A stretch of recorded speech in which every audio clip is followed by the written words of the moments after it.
Across the vast tapestry of human history, civilizations have risen and disappeared without a trace. Some carved monuments into stone, others left behind whispers in the sand, forgotten by time, buried by myth. What caused their collapse? War? Drought? Something stranger? Tonight we explore 5 lost civilizations, each one a vanished world, each one a riddle, still echoing through the ruins. This is Dark Archive.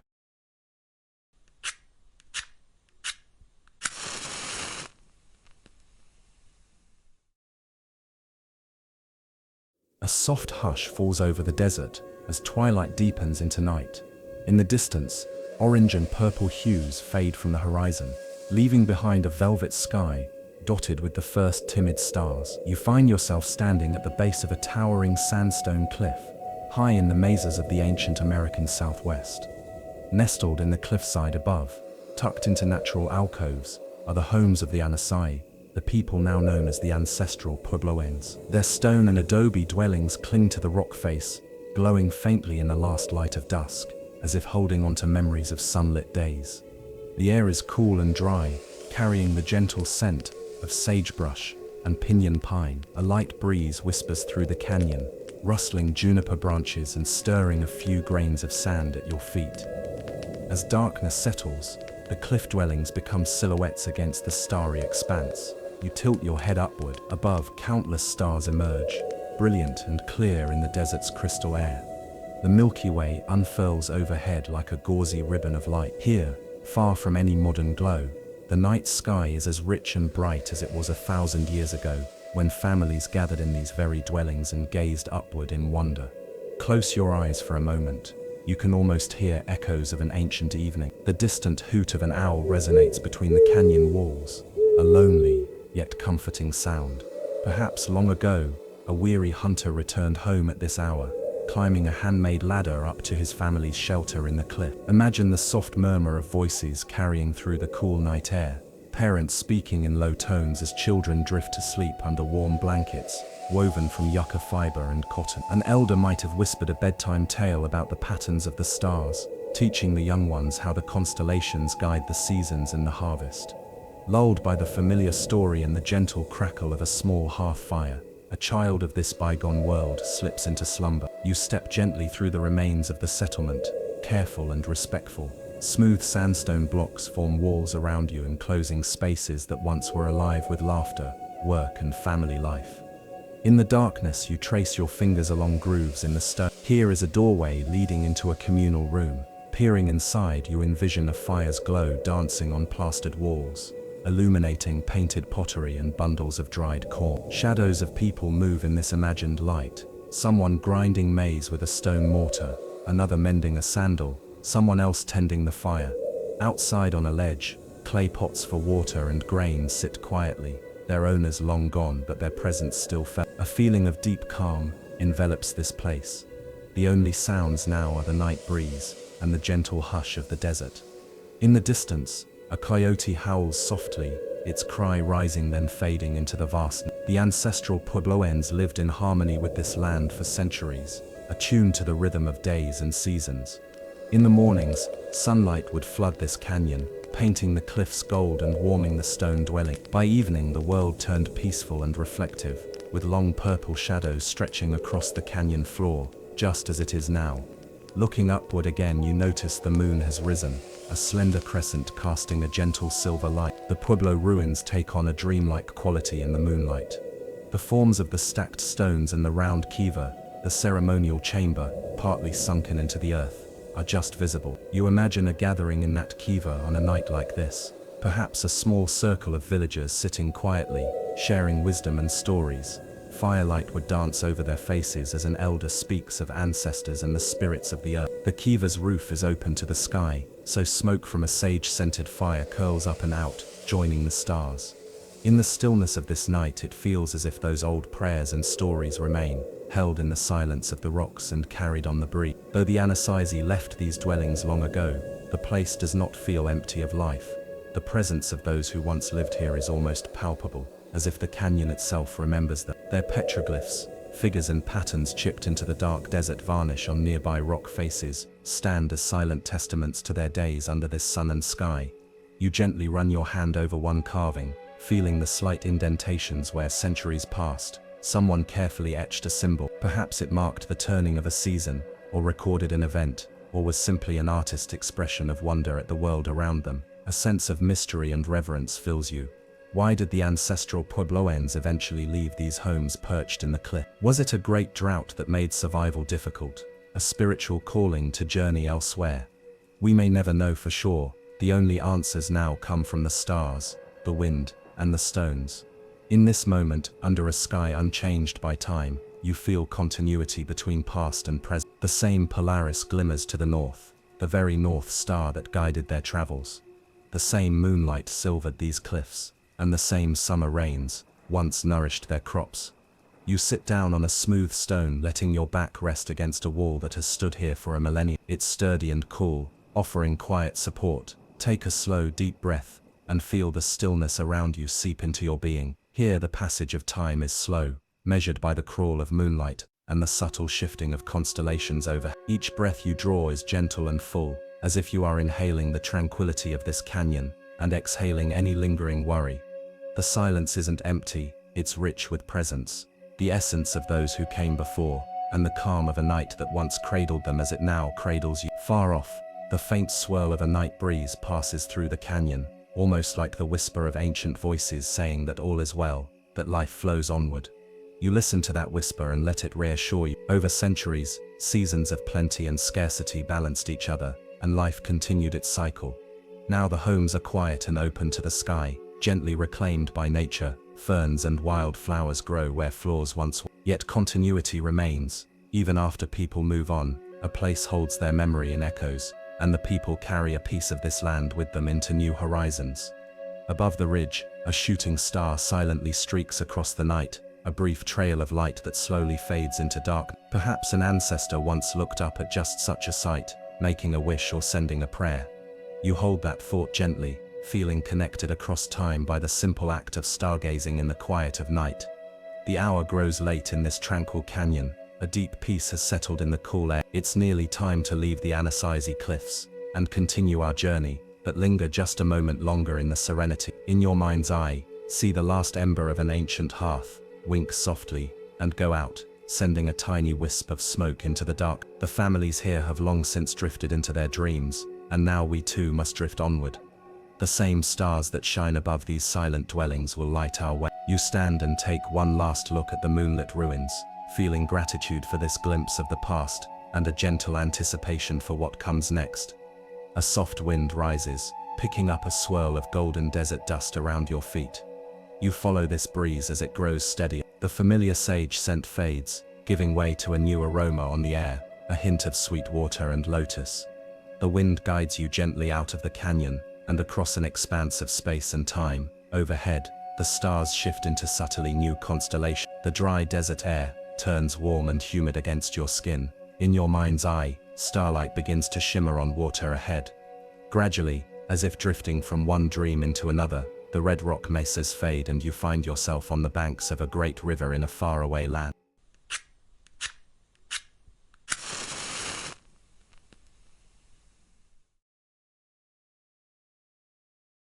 A gentle lap of water against a wooden boat greets your ears. Opening your eyes to this new scene, you find yourself floating on the calm waters of the Nile under a canopy of countless stars. It is a balmy night, the air warm and tinged with the fresh green scent of papyrus reeds along the riverbanks. Above, the sky is a deep indigo.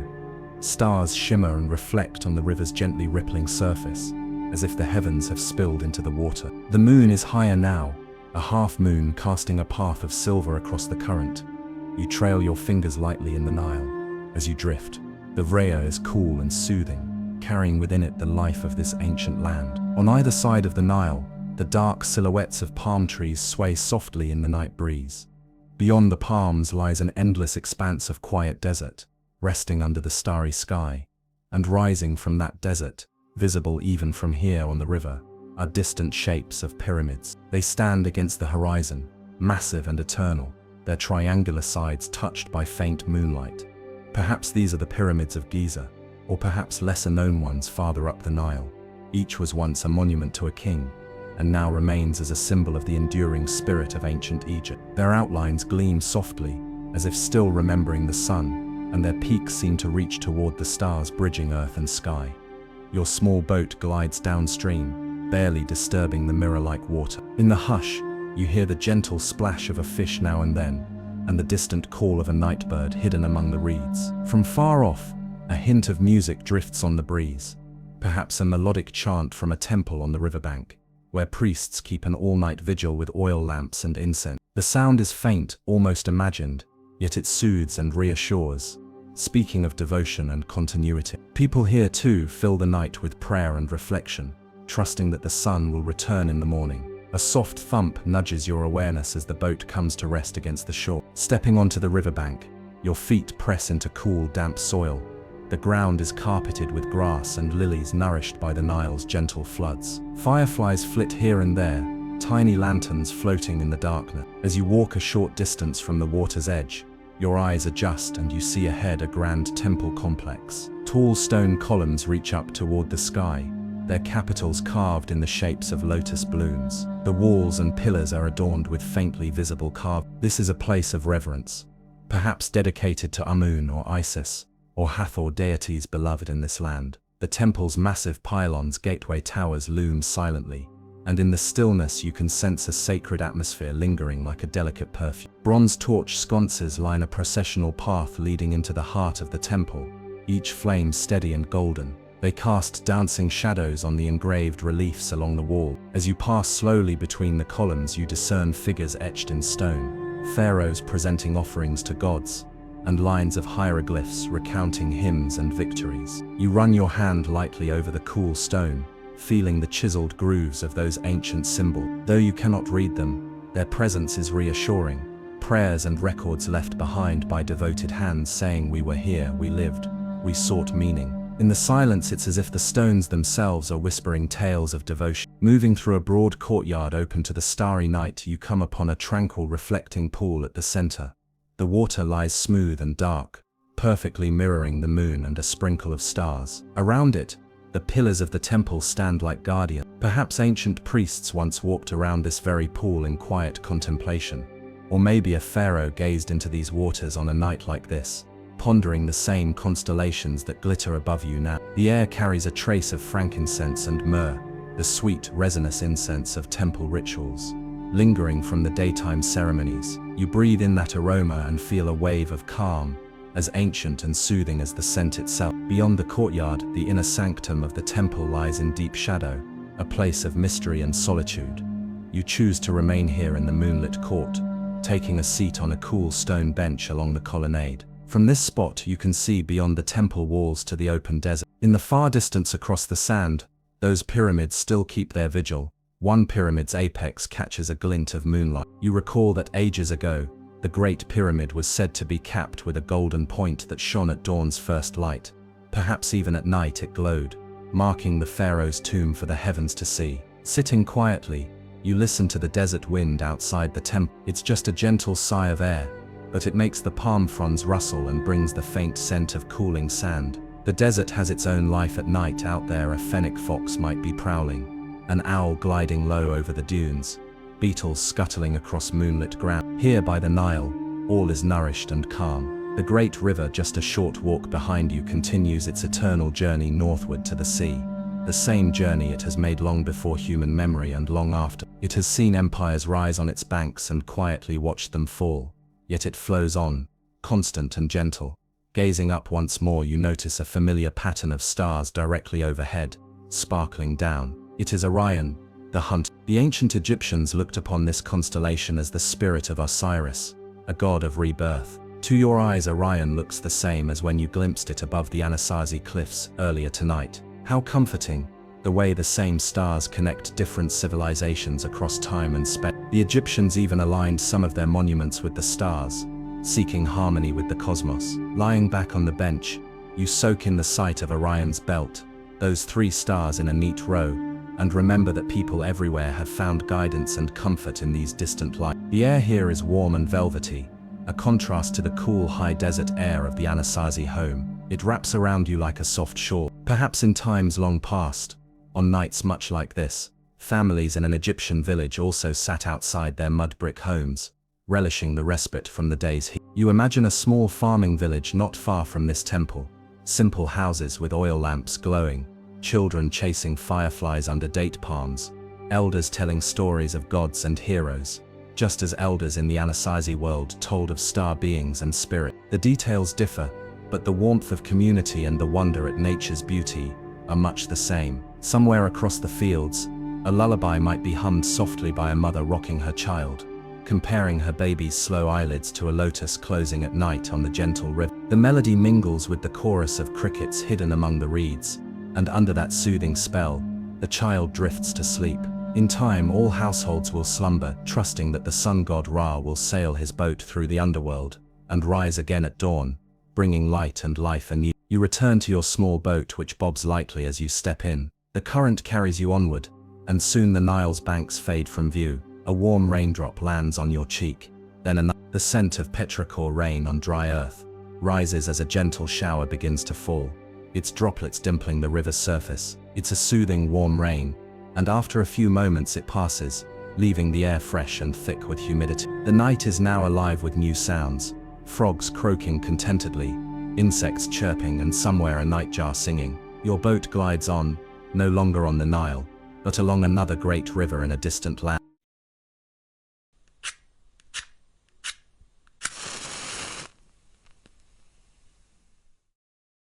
You find yourself on a floodplain, shimmering from the recent rain. The mighty Indus River flows nearby, its waters full from the monsoon and murmuring softly in the darkness. The raindrops that fell earlier have collected in little rivulets, trickling down earthen lanes and into stone drains along the sides. Clever works of engineering in this ancient city. All around you are neat blocks of buildings made from uniform baked brick. Even in the dim night, the city's orderly layout is evident. Straight streets run before you, intersecting at right angles. This place is one of the thriving cities of the Indus Valley civilization, sometimes called Harappa or Mohenjo-daro, though what its people called it is unknown to us. What you see around are the outlines of homes and workshops, quiet now under the starry sky. The air is warm and heavy with the perfume of damp earth and night-blooming jasmine. As you wander slowly down a main street, your footsteps create soft splashes in puddles left by the rain. The city itself is mostly asleep. Behind mud brick walls and wooden doors, families rest on raised platforms or perhaps on their flat rooftops to catch any night breeze. You can imagine them draped in comfortable cotton cloth, cotton that was grown and woven in these lands, for the Indus people were among the first to spin cotton into textiles. A few clay lamps still glimmer in some windows, little pinpoints of flame where someone might be awake tending a late chore or simply enjoying the quiet. But overall, a profound tranquility blankets the city. To your left, set back from the street, you notice a large rectangular pool built of brick and sunk into the earth. This is the famous Great Bath, which may have been used for ritual cleansing or community gatherings. By the light of the moon, the water in the Great Bath lies perfectly still, fed by both rain and well water. Its surface mirrors the night sky. You see a couple of stars reflected, winking gently on the dark water. Kneeling beside the bath, you dip your fingers. The water is cool and pure, carrying a faint earthy scent from the bricks. It's easy to imagine that earlier, when the rains came at dusk, people might have gathered here letting the water refresh them and giving thanks for the monsoon that brings life to their field. You rise and continue exploring at an easy, unhurried pace. Many of the structures around you share the same reddish-brown hue of fired clay brick. Here and there you spot walls coated with a wash of white plaster, perhaps for decoration or to reflect the sun's heat in daytime. Under an open pavilion, rows of large storage jars are arranged methodically. This could be a granary or storehouse where grain from the harvest is kept safe. The fragrance of wet earth mingles with a subtle sweetness in the air. Following it, you come to a small courtyard garden next to one of the houses. Even at night you can make out broad-leaved plants and maybe a blossoming lotus in a pot. A low tree stands there, dripping the last of the rain from its leaf. You pause beneath it, listening to the tap of water droplets falling to the ground, a gentle rhythm, like a quiet drumbeat in the darkness. In a small courtyard, a potter's wheel stands still beside a few clay pots left drying in the days earlier. Nearby, a tiny terracotta figurine of a humped bull catches your eye. You pick it up gently. It fits neatly in your palm. Perhaps it was a child's toy, or an offering to a beloved creature or deity. Its surface is smooth, bearing the subtle marks of the artisan's finger. You place it back with a soft smile, imagining the simple joys of daily life in this ancient town. Leaning in through a doorway, you peek into a modest home. Inside, a single oil lamp still burns, its golden light falling over a family sleeping on woven mats, a cat curled at their feet. The lamp casts gentle shadows on the wall, where a few symbols of the Indus script have been painted in white. This ancient writing remains indecipherable to us, a quiet mystery. Perhaps these symbols are blessings for the household, or simply decoration. Not every secret of the past needs to be understood. Some can simply be appreciated, like art, or like a dream that leaves behind a feeling of peace. At the edge of the city, the fields lie silent, breathing a faint mist after the rain. Above, the clouds have begun to part, and a few stars peek through. One star in particular gleams brightly low in the west, likely the planet Venus, the evening star that surely fascinated the people of the Indus as well. A gentle realization comes to you: this civilization, though so ancient and in a far corner of the world, shares common threads with the others you have visited. There is the love of water and respect for the life it brings, the care in building a community, the art and music. We found a flute here and a lyre in Mesopotamia that speak to the soul, and the urge to mark down symbols and story. The human spirit, it seems, has always sought to build, to create, to find meaning, whether in a cliff dwelling, along the Nile, or here by the Indus River. A low rumble of thunder grumbles again on the far horizon, softer and more distant than before. It might be the departing monsoon cloud, or another storm still many miles away. For now, the sky above you is mostly clear, with only a few wisps of cloud illuminated by moonlight. The storm's passing has left everything cleansed and renewed. Tiny droplets on the leaves glint whenever starlight catches them, like little stars brought to earth. A cool breeze picks up, carrying the fresh scents of jasmine and wet soil, and gently swirling them around you, almost as if the night itself is embracing you. It is time now to take our leave of this peaceful city. Before you depart, you cast one more loving glance over the sleeping town, the flat rooftops where families dream in the open air, the quiet great bath glinting faintly, and the straight road stretching into darkness. All is at rest. Following the breeze, you walk back toward the riverbank. Each step carries you a bit farther from the city, and as you look back, the outlines of buildings grow dim. The night breeze carries a new hint of fragrance now, spices on the air, or perhaps a whiff of incense mingled with the faint saltiness of a distant sea. The gentle murmur of the Indus River accompanies you. A small boat waits at the water's edge, bobbing soft. You step in, and the current eagerly takes hold, guiding you downstream. Above, the stars rearrange themselves once more. You watch as familiar points of light slide across the sky, guiding your way westward. The warm, humid air gradually turns drier and cooler again. A slim crescent moon peeks out from behind a cloud and casts a shimmering trail on the water's surface. The Indus has carried you to the sea, and now your boat rocks on gentle ocean swells. The fragrance of night jasmine and river reeds fades, replaced by a clean open breeze with a hint of salt. Under the vast dome of the sky, constellations both old and new twinkle overhead. The boat sails on across calm waters, each soft wave carrying you further through time. You catch a distant glimmer on the horizon, the meeting of two great rivers with the sea. Stepping ashore, you set foot on rich, dark soil. Before you lies a wide plain under the night. The air here smells of fertile earth and ripe grain. In the far distance, flickering like a low star, a torchlight beckons from atop a tall terraced structure.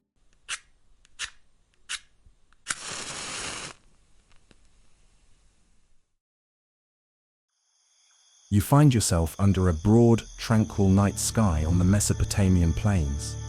This is the cradle of civilization between the Tigris and Euphrates rivers.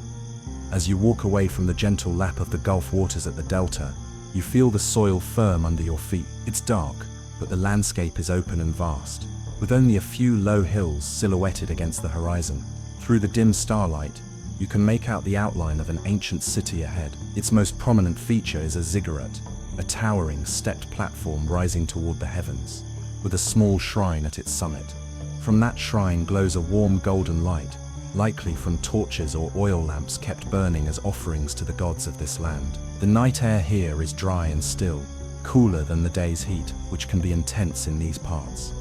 A mild breeze wafts over the plain, bringing with it the mingled fragrances of a Mesopotamian night, the sweetness of ripe dates from a nearby palm grove, the earthy smell of sun-baked mud bricks cooling in the dark, and a faint trace of incense, perhaps cedar or myrrh, drifting from the temple on the ziggurat. In the distance you can hear water flowing in irrigation canals, a soft trickling that speaks of the ingenuity of people who tamed these rivers to water their crops and sustain their cities. Approaching the city walls, you see they are built of countless mud bricks, their surface smoothed by time. An arched gate stands open, and no sentries bar your way. The night is peaceful, and the city slumbers. You step through and enter a narrow street between rows of mud brick houses. Most inhabitants are asleep at this late hour, behind wooden doors or perhaps on their flat rooftops under the open sky.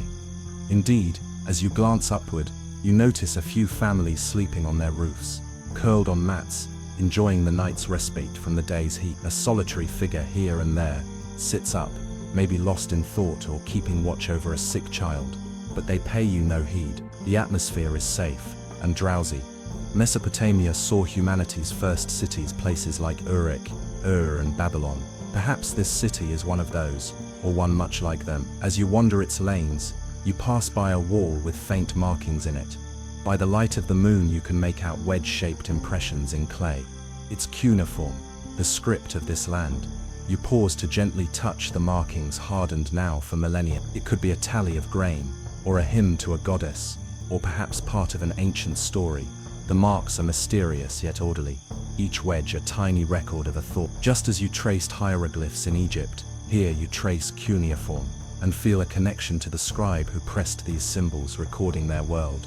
Their worries and hopes may have been different, but under the same sky, not so unlike those of people today. The street widens into an open square, a marketplace by day, now silent and empty beneath the stars. You pause in the middle of the plaza, imagining the scene in sunlight, vendors calling out prices of dates and barley, the bray of donkeys laden with goods, children darting between stalls, scribes perched on stools jotting transactions on clay tablets. In the center stands a simple stone fountain, fed by a canal.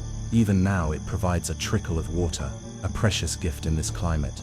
The sound of the water flowing into the basin is a soft whisper in the silence, soothing and constant. Nearby, a cluster of date palms casts a gentle shadow. You wander toward them and find a small stone bench beneath their fronds. Sitting down, you relish the slight rustle whenever the night breeze stirs the palm leaves, a calming, rain-like patter. From here you have a clear view of the ziggurat at the city's hub. Its tiered terraces catch the moonlight, and at each corner of each level, a torch flame flickers like a tiny beacon. Up on the top platform, you glimpse a lone robed figure pacing slowly. It could be a priest of the moon god, keeping vigil over the sleeping city and the silent star. The people of Mesopotamia were keen observers of the heavens. They named constellations, tracked planets like Venus, and recorded eclipses on clay tablets. Perhaps that figure on the ziggurat is watching the moon's journey, or simply offering a quiet prayer on behalf of everyone slumbering below. In the silence, a gentle music floats from a nearby dwelling, a few soft notes plucked on a lyre or harp. The melody is slow and contemplative, maybe an ancient lullaby drifting through the night. The notes wrap around you like a warm blanket, inviting you to relax further. In your mind, you can almost supply words to the tune, perhaps a song about these two rivers as kindly guardians, about fields of grain and orchards of dates, about stars above as the eyes of benevolent God. Whether those were the true lyrics or not, the sentiment feels right for this place, known as the cradle of civilization, where people first learned to live together in cities and care for the cycles of nature. After a time you continue on, drawn toward the great ziggurat itself. At its broad base, you stop and gaze up its steep steps. The bricks beneath your feet are large and flat, still faintly warm from the heat they gathered under the previous sun. You ascend a few of the monumental steps, each almost knee-high, and pause partway up to take in the view. Even from here, the city unfurls around you in the starlight. Most of it lies in darkness, but here and there a lamp glows in a window or at a street corner, forming little islands of gold in a sea of blue-black. The layout of streets forms a faint grid, and beyond the last house, you can trace the shimmering lines of canals and the reflective ribbons of the two great rivers. They catch just enough starlight to glint as they wind through the landscape. The sight is enchanting, like a map of shining veins, carrying life through the dark body of the land. From this gentle height you also notice the greater world beyond the city. To the east, one river, the Tigris, flows swift and narrow. To the west, the broader Euphrates coils more lazily. Both are quiet at this hour, their waters occasionally giving a soft gurgle or splash. The fertile land between them spreads out, dark and velvety under the night, dotted with a few distant lights from farmsteads, or perhaps traveling boats with lanterns. On the far horizon, a silent flash of lighting illuminates the edges of some clouds, just for a heartbeat, then fades, leaving the stars undisturbed. All is calm here in the cradle of civilization. You sit down on a step to savor this vantage point. Leaning against the solid bricks, you feel their texture against your back, ancient and reassuring. These very bricks have outlasted kings and empires. Perhaps worshippers once climbed here with offerings and prayers, and their footsteps echoed where you now sit. Now the ziggurat simply offers a resting place for a traveler, in a peaceful night. In the sky above, the half-moon casts a gentle glow over the fields and rivers, a comforting lantern in the darkness. Its cool light invites reflection, different from the sun's glare, gentler and more forgiving. You feel that comfort deeply. Moonlight such as this must have guided travelers and guarded farmers at night since time immemorial, and tonight it gently illuminates your path as well. From a nearby alley, the warm scent of fresh bread wafts by. Perhaps a baker has indeed risen early, kneading dough for the morning's meal. The smell is so familiar and inviting, it transcends time. It reminds you that in all these civilizations, people have always attended to the simple, essential things: baking bread, carrying water, caring for their family. In that way, none of these cultures is ever truly lost. They live on in the daily rituals we continue, connecting us across the ages. The thought brings a smile to your face. As if on cue, your eyes drift back to the star. One star in particular pulses gently above the horizon like a beacon calling you onward. You take it as a sign that your journey should continue. Rising from the step, you feel gratitude for the profound stillness and wisdom of Mesopotamia's night. With a soft, respectful pat on the ancient brick, you silently thank this land, the foundation of so much that came after, for sharing its peace with you. You descend and quietly leave the city the way you entered, passing under the grand arch of the gate. Outside in the palm grove by the Euphrates, your small boat waits where you left it, bobbing softly in the slow current. You climb in and pick up the wooden oars. With gentle strokes you row out onto the broad river. The oars dip into the dark water with barely a sound. The current joins in to carry you downriver. As you glide away, the silhouette of the ziggurat and the few dim lights of the city shrink, until they blend into the darkness behind you. Soon all that remains is the vast bowl of the sky above, and the shining ribbon of the river below, guiding you onward. The river's current quickens slightly, pulling you toward the open sea. A soft mist forms on the water as the cooler night air meets warm river, wrapping you in a dreamy haze. Through this mist, the familiar stars overhead begin to shift into new arrangements. The air grows warmer and more humid, carrying a rich earthy sweetness and a hint of wood smoke. The gentle splash of the oars fades, replaced by a different rhythm, a distant drumming, slow and steady like a heartbeat, joined by the chorus of tropical insects chirping in the dark. The mist gradually clears and you realize your boat is now gliding beneath the dense green canopy of a rainforest.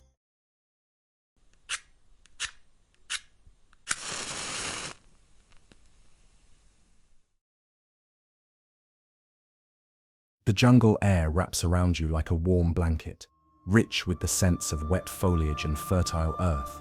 Night in the Maya lands is alive with a subtle symphony, the steady trill of cicadas, the occasional croak of tree frogs, and the far-off hoot of an owl echoing through the trees. Overhead, the sky peeks through the leaves in patches, revealing bright tropical stars. The Milky Way arcs overhead like a pale river of light, a shimmering band that the Maya may have seen as a road for the gods. Your simple wooden canoe, now a sturdy dugout carved from a ceiba tree, glides to a stop against a soft bank of moss and pebbles, along a slow-moving jungle river. Stepping onto solid ground, you find the earth soft underfoot, with layers of fallen leaves. The air is thick and humid, filled with the green smell of plants and the faint sweetness of orchids blooming unseen in the dark. Fireflies drift about in the undergrowth, blinking on and off like tiny stars that have come down to dance among the ferns. You walk forward along a narrow path that winds through broad-leaved plants and hanging vines. Giant trees tower above cedar trees, sacred to the Maya, their trunks disappearing into darkness overhead. The night is warm and alive. Somewhere above, a gentle breeze high in the canopy makes leaves whisper, almost like distant ocean waves. Closer by, you hear the soft drip of moisture from leaves and the occasional flapping of a fruit bat on its nocturnal rounds. As you push aside a curtain of vines, a sight both eerie and awe-inspiring greets you. The moonlit silhouette of a great stone pyramid rising out of the jungle. Its limestone steps and terraces climb sharply upward, and at the very top sits a small temple structure. This could be a pyramid of Tikal, deep in the Guatemalan rainforest, or perhaps one of the temples of Palenque or Chichen Itza. For now, it is simply an ancient Maya temple breathing quietly under the night sky. Stepping into the clearing at the pyramid's base, the full majesty of an ancient Maya city reveals itself. Around you are other structures, smaller step pyramids, wide plazas, stone stelae, tall slabs carved with intricate glyphs, and remnants of palaces, many partially reclaimed by the jungle. Tree roots weave over and through the stones, and climbing plants drape the structures. Yet the forest has been gentle here. It cloaks the city in green, but hasn't utterly consumed it. Insects chirp from within roofless chambers, where once nobility might have slept. A night bird coos softly from a perch on a carved stone pillar. Despite the overgrowth, there's a palpable respect in how the jungle holds these ruins, as if nature knows it cradles a sacred place and has wrapped it softly in verdant arms, allowing the stones to still speak. You approach a nearby stela, a tall stone monument, half embraced by roots, running your fingers over its damp surface. You feel the shapes of Maya glyphs carved into it. Though you can't read them, you sense they carry meaning, perhaps dates and names of kings long gone, records of ceremonies, or prophecies of celestial events. The Maya were masters of time and astronomy. The very layout of this city reflects that knowledge. Some temples are aligned to capture the first rays of the solstice sunrise, and certain structures frame the rise of Venus, the brilliant evening star that held great meaning for the Maya. As you trace the graceful curves and lines of the glyphs, you imagine the ancient scribes who chiseled them, encoding their calendar and history into stone. The carvings seem to hum with that old knowledge, even in silence. Feeling drawn to see more, you begin to ascend the main pyramid staircase. Each step is tall, and you climb carefully, one deliberate foot after another. The stones are worn in the middle from long ago use, and small tufts of grass have taken root in crevices. About halfway up, you pause on a terrace to catch your breath and gaze around. The view is breathtaking. The dark canopy of the rainforest stretches out like an endless sea, with only a few other temple tops poking through like islands. The moonlight bathes everything in silver. Down below, the plaza you came from lies in shadow, but you can imagine it as it once was, perhaps torches burning around its perimeter, the murmur of a gathering of people, the sound of a conch shell echoing to announce the start of a midnight ceremony. High above in the sky, the stars shine with an intensity you haven't seen elsewhere. They even seem to flicker in subtle colors. Among them you spy a singular bright object with a steady light.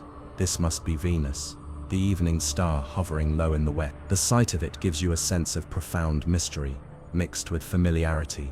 In your journey tonight you have traveled far in space and time, yet here, thousands of miles and many centuries from where you began, something resonates with all the places that came before. The hush atop this Maya pyramid feels akin to the hush in the Anasazi Canyon, the stillness by the Egyptian Nile, the quiet in the Indus streets, and the calm on the Mesopotamian plain.